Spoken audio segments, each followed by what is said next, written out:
Magandang araw po sa inyong lahat ng mga makakapanood po ng video ito. Siyempre lalo na dito sa ating mga subscriber na talaga naman kahit walang kakwenta-kwenta ang nilalaman ng bawat content ko ay pinagtyatsagaang panoorin. Dapat lamang pong panoorin nyo ugaliin ito dahil tingnan nyo, kagaya po nito.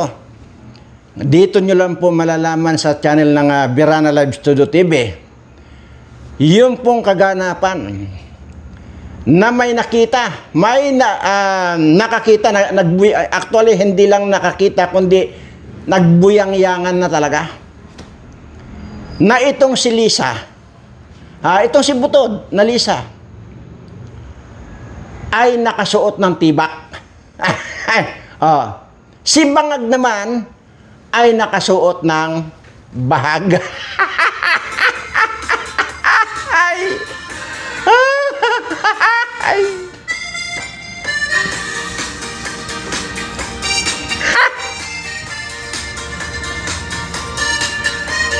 Imaginin mo, i-display pa talaga ni Butod na nakasuot siya ng tibak. Ay, kadiri. Tapos si Bangag, nakasuot ng bahag.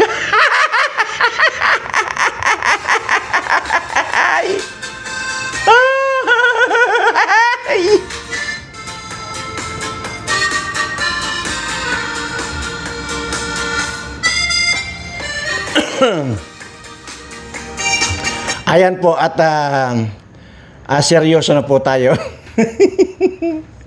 At gusto ko lang pong gusto ko lang po iparinig sa inyo ito At kasi nga talaga namang aywan ko wala pa talaga tayong alam dito kay Buying. Maliban po doon sa huli nating nakuhang impormasyon na madalang na raw pong huminga. Ibig sabihin, isang araw na lang daw po sa isang bisis, isang araw na lang daw po siya huminga. So kaya naman dito, tingnan nyo ito mga kumakalat dito at panoorin nyo po Halaka, Buying Remulla, pinapaimbestiga sa NBI ang pagpanaw niya. Pinapaimbestiga pala ang pagpapakalat ng chismis tungkol sa kanya. Sino naman kayang humiling na paimbestigahan yung kaluluwa niya? Ano ba yan yung pamilya niya? Ano ba kasi Buying? Bakit hindi mo pa sabihin na pumanaw ka na? Or buhay ka pa para hindi magkaroon ng haka-haka sa social media ba? Baka nakalimutan mo, ombudsman at public servant ka. Karapatan naming malaman kung pumanaw ka na o buhay pa. Kung nakaratay ka man, bakit takot kang pagpistahan ng taong bayan? Kung pumanaw ka na, di mas maganda para lifestyle na yung pahinga mo ba? Ulit. Halaka, Buying Remulla, pinapaimbestiga sa NBI ang pagpanaw niya.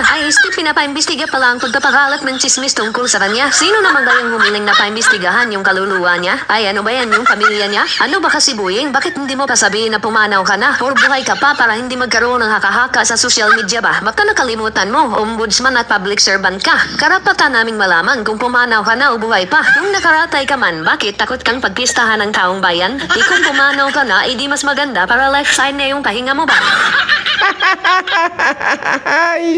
Grabe.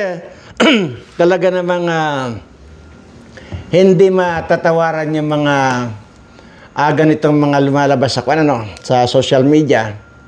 At talaga namang napaka-creative itong ating mga kababayan pagdating sa ganyan. Pero ito po ay nagpahayag na po si Trump. Huwag na po ako. Ipapanood ko lang po sa inyo na talagang ipanood ko muna sa inyo. Ayan.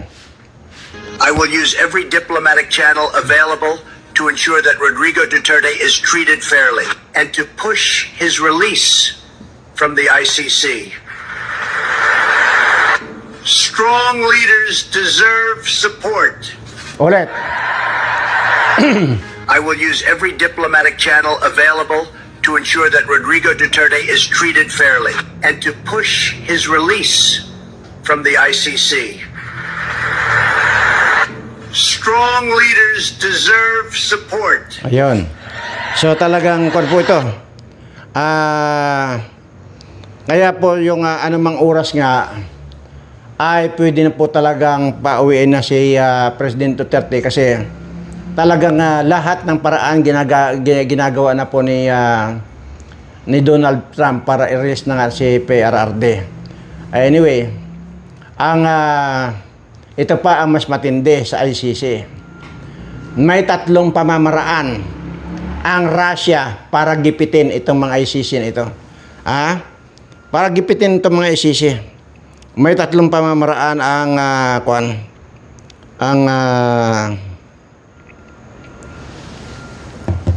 ang Russia. Actually, kuwan po ito. Ito na ba kaya yun? Sige, sandali ha. Narito ang sagutan sa media ng Anyway, bago po yan, ay mukhang magkakabarilan po itong magkwana ito. Itong magpinsan. Isang tambaluslos at ibangag. Talagang nagsisiraan na po silang dalawa. Talagang matindi na po yung siraan nila, no? At makikita nyo po rito yung talas ng bibig ni Kwan Romualdez, ha? At hindi malayo magkakabarilan to. At tingnan natin, ha? Panoorin nyo po, ha? pinsang sina dating House Speaker Romualdez laban sa Pangulo. Wala kang itinatago, bakit hindi sagutin ang mga tanong? Karapatan ng taong bayan na malaman ang katotohanan. Lahat ng ebidensya sa dating Speaker Martin Romualdez at saka ni Saldico. Baka mag-file ng kaso ng plunder o anti-graft o indirect bribery. Ito na kaya ang sinasabi sa prophecy ni Pastor Perez na may bumaliktad kaya maaresto ang Pangulo sa taong 2026? Pakishare sa inyong mga reaksyon. Ito ang sagutan sa media ng magpinsang sina dating House Speaker Romualdez laban sa Pangulo. Wala kang itinatago, bakit hindi sagutin ang mga tanong? Karapatan ng taong bayan na malaman ang katotohanan. Lahat ng ebidensya sa dating Speaker Martin Romualdez at saka ni Saldico. Baka mag-file ng kaso ng plunder o anti-graft o indirect bribery. Ayan na po. Ito na kaya ang So, ibig sabihin, ito po ay talagang mararamdaman nyo doon sa boses ni Tambaluslos at talagang galit na siya dito sa pinsan niyang bangag. Ano? At, yun. Anyway, tinitingnan ko po dito yung kwan, yun pong, ewan ko kung na-save ko rito, yun pong judge ng ICC na yung si Buko, yung pong parang mukhang aswang na judge ng ICC, patay na po.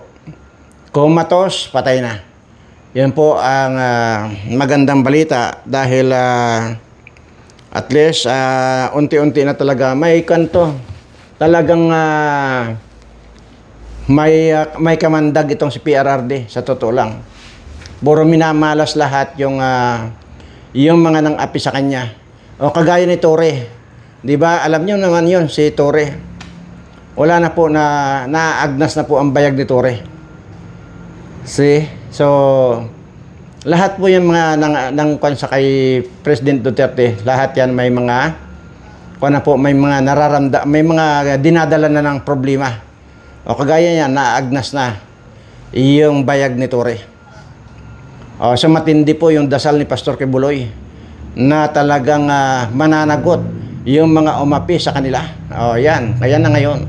Bagamat nandyan na ngayon sa bilang manager na ng MMDA itong si Torre, ayun na. So, bago bumaba si Torre dyan, wala na. Baka pati yung boto niya, naagnas na rin. Anyway, so, ano nga ba yung natin? Actually, huwag na natin pakaseryosohin itong balitang ito na mukhang nagkakagirian na itong Amerika at saka China at kanya-kanya ng batuhan na ng salita. So anyway, total na topic ko naman yan. Magkuhan na lang po tayo, mag-obserba na lang po tayo kung ano yung pwedeng mangyari at maganap Dahil ang sinasabi nito, baka ito na yung umpisa ng World War III. So, yun po. At, well, hindi po deserve, hindi pa po talaga tayo handa dyan. Sa totoo lang, unang-una, dito sa pag-upo ni Bangag, wala pa pong naidadagdag na kagamitan dito sa mga Armed Forces of the Philippines natin. Kasi nga, ang inuna nitong mga putang inang to nandito, yung pagnanakaw. Kagaya yun ng kwan. Ilang bilyon yung binigay ni Saldico at Martin Romualdez dito kay Browner. Pero hindi naman napunta diyan sa para pagandahin ang serbisyo ng AFP or ADERMA, madagdagan ng mga kagamitang pandigma. Wala po, naidagdag. Diretso bulsa na po yan. So, yun. At talagang mamamatay kayong lahat. Sa totoo lang. Mamamatay kayong lahat. Kaya sabi ko nga anyway, aywan ko kung ako sisiguraduhin ko. Kung ako lang at saka itong mga subscriber ko, sisiguraduhin ko na maliligtas itong mga ito.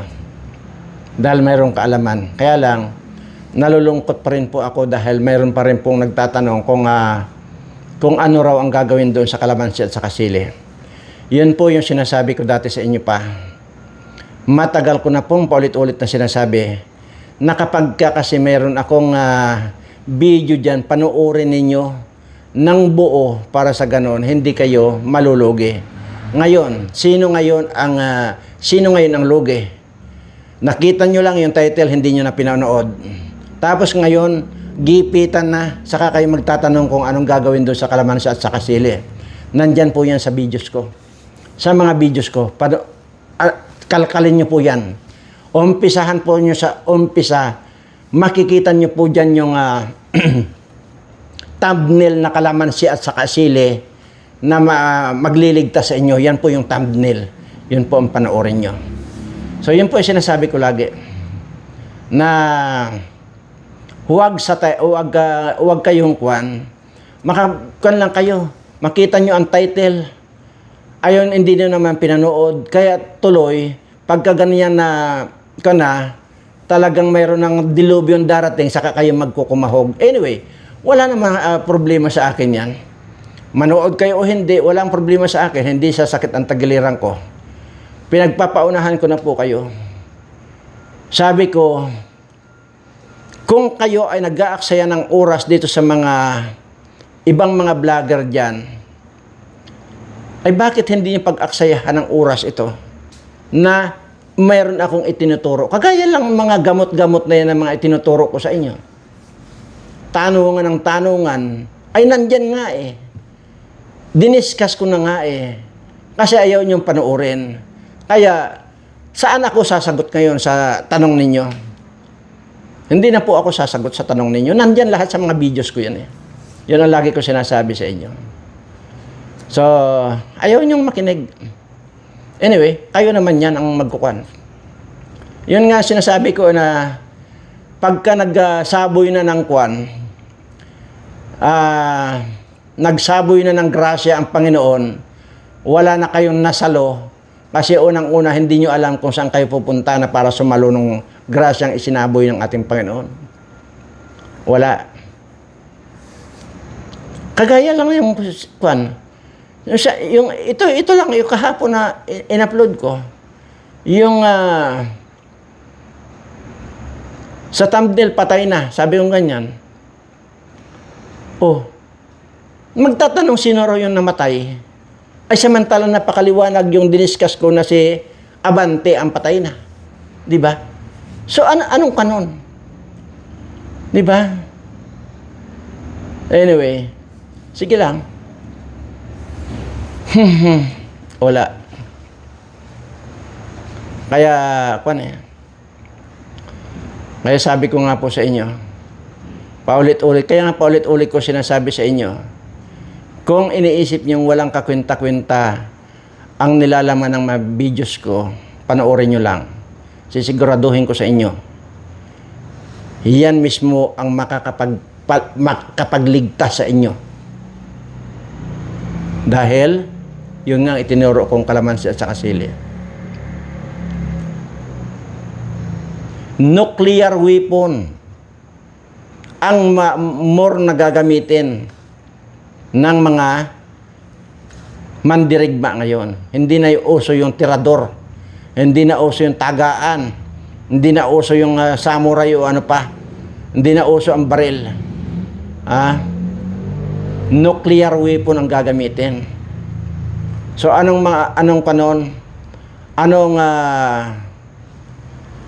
ang epekto noon? Napakalakas po ng radiation ng nuclear. Kaya dyan pa lang po sa radiation, patay ka na. Masosuffocate ka na.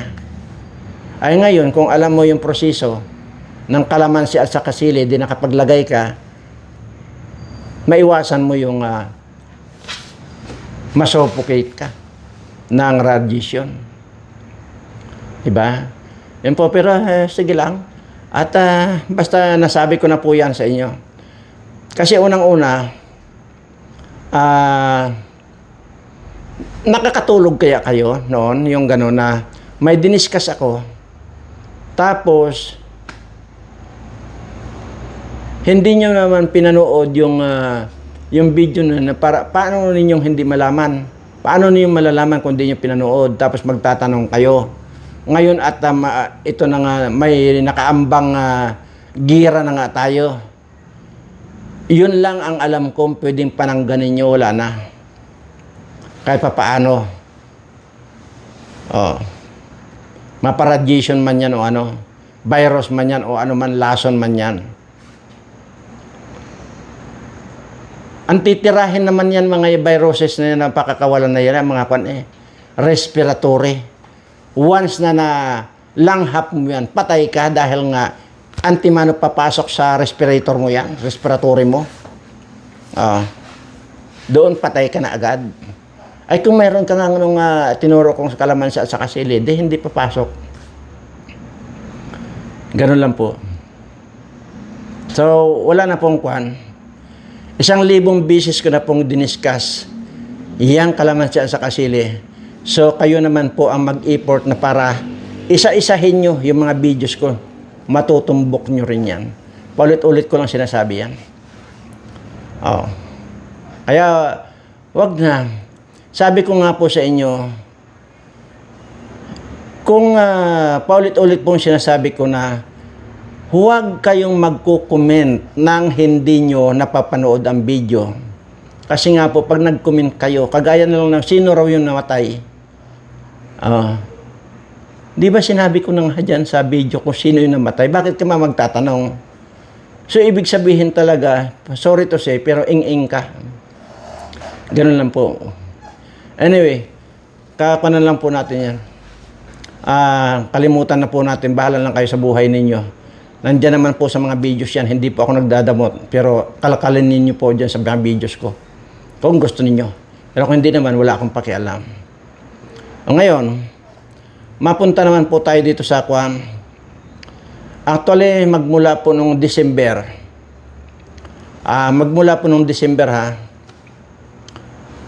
ay nag-oobserba po ako. Ako mismo yung bumabasa ng mga comment ninyo. At naisip ko lang na kung sino yung mga nagko-comment na related doon sa topic ay yung consistent na nagko-comment na related sa topic. Halimbawa, kung pinag-uusapan natin yung tungkol sa gira, di tungkol sa gira ang pag-uusapan natin, yung i-comment ninyo kung ano yung tinapik ko. Yun. Ay parang mukhang hanggang ngayon January ay nagko-comment pa rin ito. Kaya baka next week magde-decide na ako na i-announce dito kung sino yon. At padadalhan ko ng konting regalo lang naman. At hindi naman ganun ka mahal yung pwede kong ipadalang regalo, pero basta regalo. So, yun po ang kunin nyo, ugaliin nyo po na pag nag-comment po kayo, yung related dito sa content. Huwag kayong mag-comment ng hindi walang relasyon dito sa ating pinag-uusapan. So, yun po. Kagaya po nitong nagtatanong kung sino yung namatay, ay kagaya niyan, diniscuss ko naman kung sino yung namatay. O, tapos magtatanong pa kung sino namatay. Ay di talagang may saltik din ang ulo nito. Di po ba? Kaya sabi ko yung pagka nagsaboy na ng grasya ang Panginoon, tatanga-tanga, ayun, hindi niya alam yung mga kung saan siya pupunta. Yun po yung mga nakakaawa. Ito po yung mga taong nakakaawang patayin, nakakabuisit buhayin. Yun po. Anyway, sige at antabayanan lang po. Next week baka i-announce ko po rito yung kung sino po yung pwede naman natin padalhan. Aywan ko kung nandito ba? Nandito yata yung pwede kong ipadala.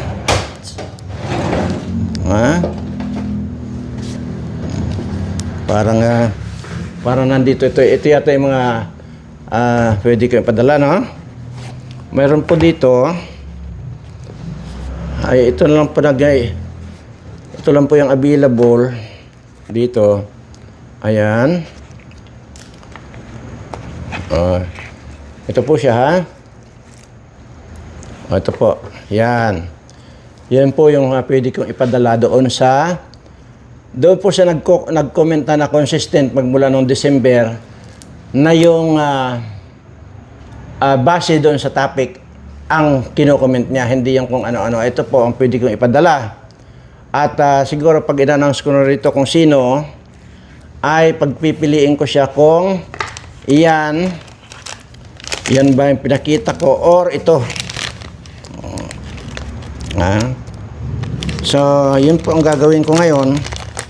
At kahit pa paano ay malimutan natin yung gira na nakaamba. Ano? Either ito po yung ipapadala ko, no? Ayan siya. May kahon po yan sila. Ay, may karton po yan. Either ito po yung aking ipapadala doon sa isa lang po yung papadalhan or mamimili siya dito. Ayan. Okay? So, panatilihin nyo po na ganon kasi yun naman po ang tama di ba? Yung magko-comment na base sa pinag-uusapan. At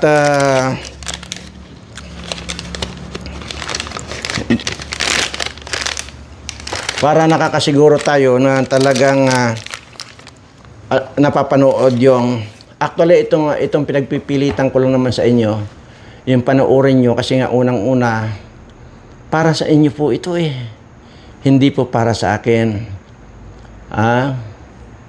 Yung itinuturo ko po wala pong para sa akin doon.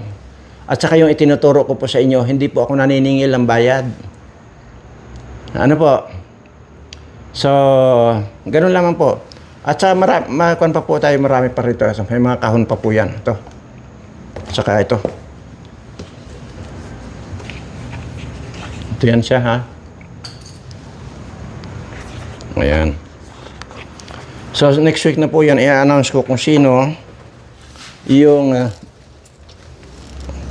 pwedeng makatanggap nito. Mumurahin lang po ito at kuan po ito galing wala pong kuan dito. Wala po ito dito sa earth. Galing po ito sa kalawakan, ano? At wala po dito. Kaya wala pong halaga ito. Kasi galing nga pong sa kalawakan. Kaya wala ultimong centavos, wala pong halaga yan. Ibig sabihin, hindi natin alam ang presyo niyan. At talagang walang presyo. Kasi nga po galing sa kalawakan yan. Hindi naman galing sa Shopee yan o sa kung saan. Ayan. Yun po yan. At siguro bukas ko na pong itapik yung tawag dito yung mga inggitiro. At parang gusto kong kuan muna, pasadahan itong 1 year ago na po itong kuan na ito, itong video kong ito, 1 year ago na. Gusto ko pong mapakinggan nyo lang. Yung mapakinggan lang, ano?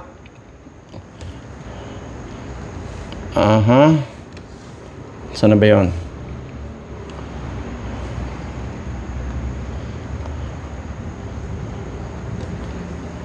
Teka. Ayan po, at 1 year 1 year ago na po itong ito pong video kong ito, 1 year ago na po. Pero gusto ko lang din pong iparinig ulit sa inyo. 1 year ago na po ito. Lalagyan lang po natin ng mikropono. At hindi na po kailangan nakita ninyo. Ayan. Ipapanood ko na lang po, iparinig ko na lang po sa inyo. Ano? Ito po siya. Ayan, 1 year ago na po yan. Ayan, saga. Pero sa bayan, ay, ayun. Kasali na po kayo dito sa Tula Medal. Sana makapagbigay inspirasyon ito sa lahat. May tula po kasi ako rito dahil dito po, ito 1 year ago na. Dito po mararamdaman ninyo na consistent yung sinasabi ko na ang talagang pinaglalaban ko rito, itong mga mahihirap nating kababayan at saka yung itong mga matatanda o mga senior citizen natin. Tula po ito, pakinggan nyo lang po, ha? Ayan. At ng mga kandidato at makapagbigay sana ito ng kahihiyan dito sa mga kawatang mga nandyan sa ating gobyerno na mga politiko yan. At sana, pag tinablan kayo, ay layas-layas na kayo bago ko palang sundutin ng karayon yung mga bayag ninyo, yung mga tumbong ninyo, at yung mga lalamunan ninyo. At ito po, at sabay-sabay po natin, pakinggan na lamang po natin ang tula na to. Ano po? Pilipinas, Luzon, Visayas at Mindanao, saan man po kayo... Wala po kasi akong tungtungan eh. Wala po kasi akong tungtungan. Hayaan niyo pong bigkasin ko ang mga kataga sa pamamagitan ng tulaing ito at sana po ay inyong magustuhan. Nalalapit na naman po ang pagpili ng malaya. Kung sino ang nararapat na muno sa ating bansa. Sino nga ba ang totoong may layunin at abdika na maglingkod ng matapat sa bayan at ating kapwa? Sino nga ba sa kanila ang totoo at may dangal? May layuning makaliyos, makatao at makabayan. Gayong sila namang lahat pareho ang sinisigaw, nanonoyo't lumalapit para tayo'y paglingkuran. Gano'n nga ba katotoo na sila ay naglilingkod? O isa lang bukang bibig na sa isip ay kurakot? Mayroon kasing politikong matapos na mailuklok, hindi na daw maapuhak, nagtatago nasa sulok. Meron din politikong matamis lang yung dila. Ang pangako ay marami, puro lamang sa salita. Kaya kapag naupo na'y wala namang nagagawa, nalimot na ang pangako, lalo na sa maralita. Meron ding kandidatong may ganda at kapugian, hinahangaan ng naglalalo na sa kabataan. May pang-akit sa marami, artistahin kung pagmasdan. Pagdating sa politika, meron kayang nalalaman?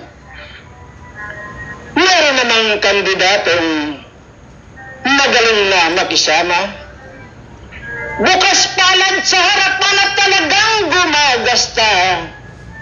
Kaya tingin ng marami ay tunay na makamasa, magiliw sa mga tao at may taglay na karisma. Meron politikong kaya lamang pinapalad nang dahil sa angking yaman at pira na kinakalat. Mayroon ding kandidatong artista at mga sikat binoboto ng marami dahil sila'y mga tanyag. Kakalungkot lang isipin ang ganiyang nagaganap. Ang di patas na laman ang dihado ang mahihirap. Paano na kung may prinsipyo at siyang tunay na marapat, siya kaya'y magtagumpay kung sa pira siya'y salat. Paano kaya kung mahirap at marugdog ang hangarin? Maglingkod sa ay ng bayan at humawak ng tungkulin. Paano kaya matutupad ang plano niya at naisin kung sa takbo ng kampanya'y wala siyang gagastusin? Meron namang politikong simple lang ang pamumuhay. Nasubok na sa paglingkod mayaman sa karanasan. Dating pulis at sundalo na hayag at nakitaan ng tunay na malasakit. Pag-ibig sa inang bayan. Ang tunay na politiko'y may totoong hinahangad sa kabutihan ng bansa sa maraming naghihirap. May damdaming makatao, may prinsipyong nag-aatas na gawin ang siyang tama ng malinis at matapat. Ang totoong politiko'y may damdaming makabayan na siyang tunay na lulutas sa matinding kahirapan at hangaring maibanon ang lugdok na kalagayan ng kawawang magsasaka na bagsak ang kabuhayan. Naalala ko pa noon, pangako ng kandidato na ang presyo ng galunggong ay balik daw sa 4. Matapos maihalal at naluklok na sa pwesto ang tininta na galunggong, 500 na kada kilo. Ang dapat na kandidato ay may dugo na bayani na handang magpakasakit sa may higit na marami. Gagawin ang siyang dapat upang bansa'y makabuti, kapakanan ng mahirap at hindi ang pansarili.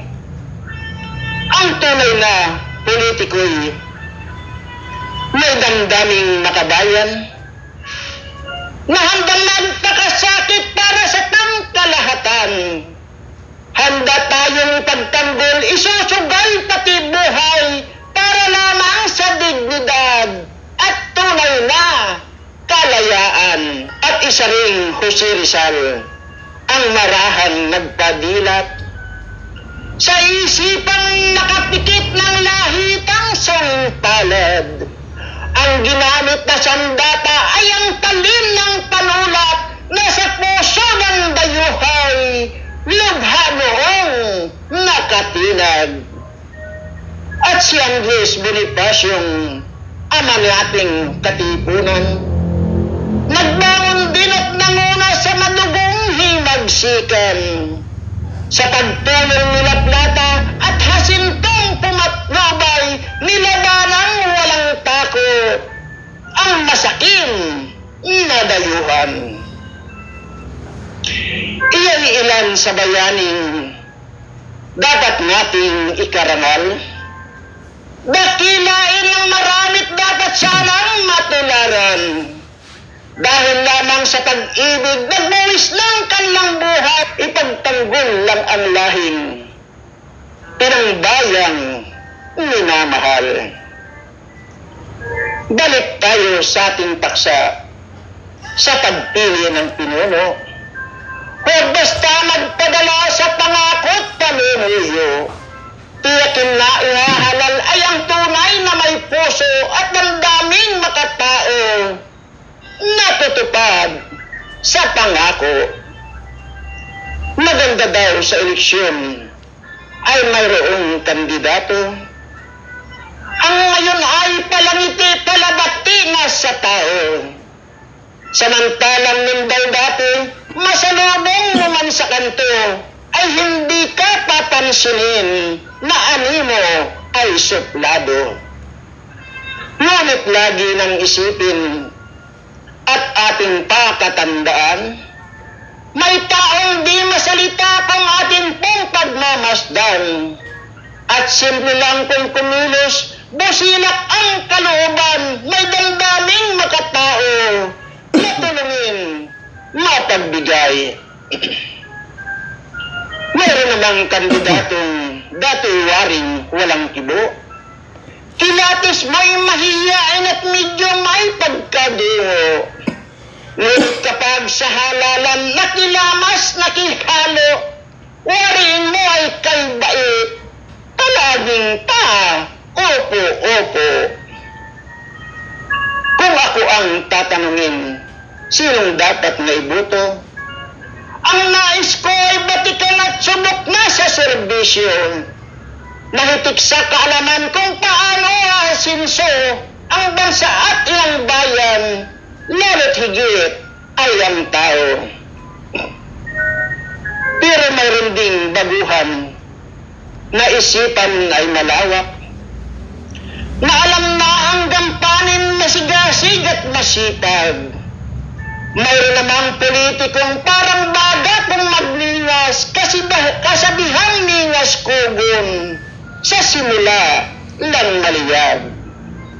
At mayroon ding politikong malapit sa mamamayan, magiliw sa kapwa-tao, madaling pakidagayan, nakahandang tumalima sa oras na kailangan, bukas palad sa pagtulong, madali siyang malapitan. Sa lahat ng mananalo, sana kayo'y nakagawa.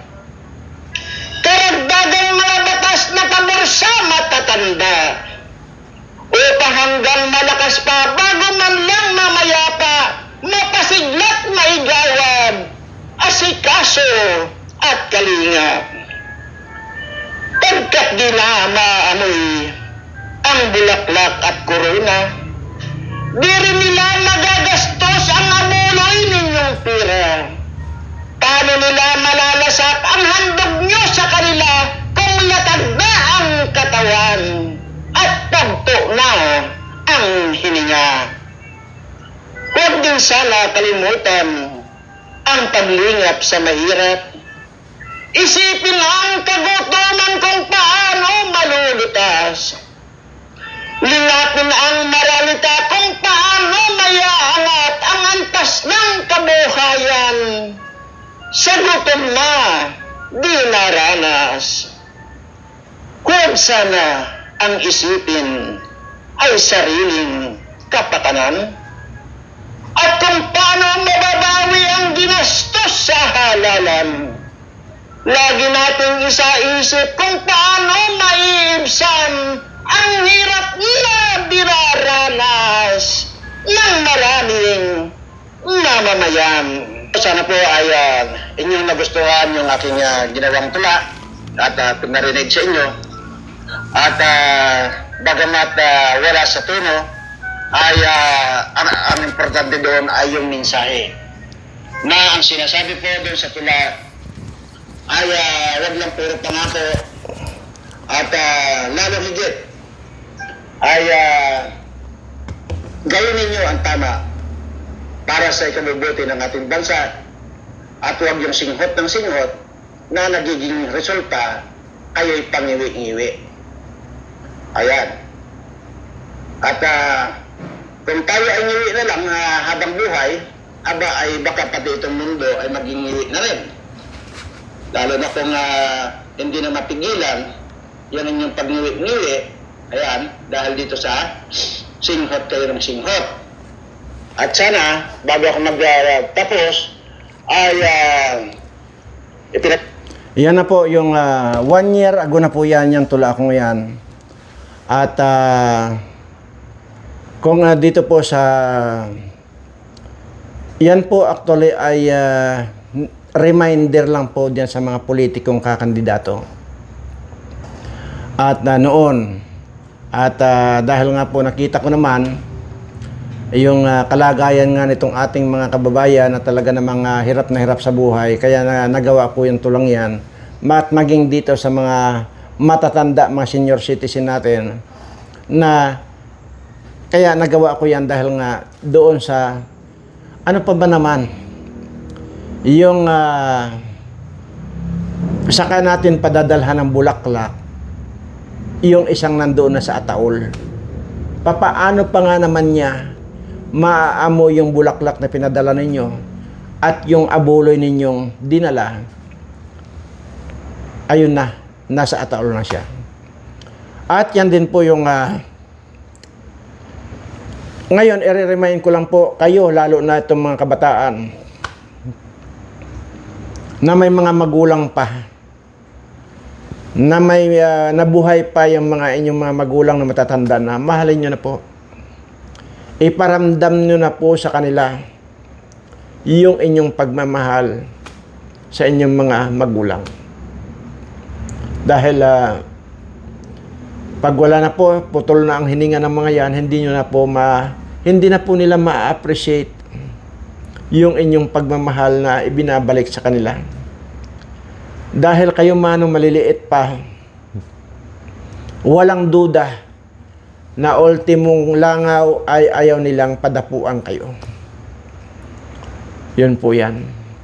At isa na rin po yan sa